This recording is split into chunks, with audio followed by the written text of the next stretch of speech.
Okay guys, so here on the G35, common problem with these cars. Catalytic converters go bad due to high exhaust temperatures. The cars run naturally just really lean. So we already have the cross bracket off on this car. They're not rattling yet, but we already had these off when we first initially got the car, and you could tell that the metallic substrate in the catalytic converter is bad. So as precaution, we go straight pipes. Just because the cats are so expensive, if you really want to pass smog, well, you need cats. So in this, we're gonna throw in some used test pipes that we have and see what benefits we get out of it. All right guys, we got the cats out. Next to them, here's the test pipes that we have. They already have O2 eliminators, O2 defowlers, whatever you want to call them. They just basically limit the amount of exhaust flow across the oxygen sensor, so it tricks it. But anyways, we'll be putting these in. Big difference, obviously, they're hollow, they're straight piped. I don't know if we can get an eye in here, but in this one, we don't have a lot of nastiness. It doesn't look too bad. This end, let's see, there's some bad stuff. You can see in there that the actual metal substrate has moved back up into towards the head, making this cat not good. So that's a no-no. That will damage your engine if you really get on it a lot, overheat them. So that's really why we're replacing these things, is because they're falling apart. Okay, here you can see under the car, as you can see, it is very oily and dirty. That's what you get with the G35 that's got 235,000 miles on it.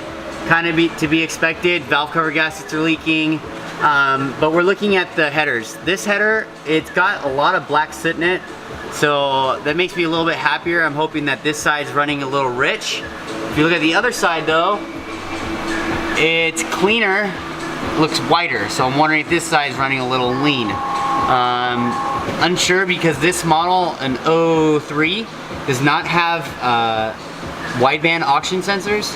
It has just narrow bands, so it's limited to sense only really at idle and partial throttles, nothing really specific. So not a huge deal, it's just something to know about the engine. We'll get these test pipes in and we'll see how they sound. Alright, so we got the test pipes installed. As you can see, they look good, great for used.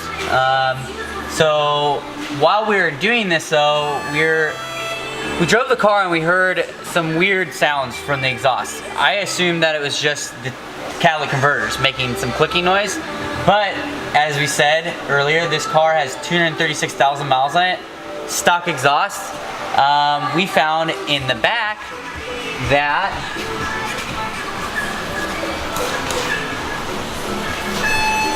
the muffler bearings, no, just kidding. The muffler flange here is cracked. So we're hearing a rattling sound, and we all assumed that was just the cats falling apart, even though the cats are falling apart. We found another problem with the car, is that the muffler's exhaust flange is completely cracked through. So we're gonna pull this off and weld it. And maybe come up with something cool to do at the same time. Alright, so we got the muffler back in, we got the test pipes in, and we decided to put some fun tips on it, considering that the stock ones looked horrible and they were rattling like crazy. So all we did really was took some 3-inch pipe, butted them up against the muffler, and just tacked them on and put a little gusset in between them. So we're gonna lower it down, see how it sounds, and drive it.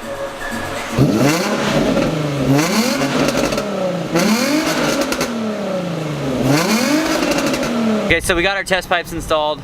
Car sounds decent. Definitely, at least we know that we're not gonna blow a motor up from cats solidifying and destroying the heads. So this episode is done. This mod's done. Future mods to come. Hope you tune in.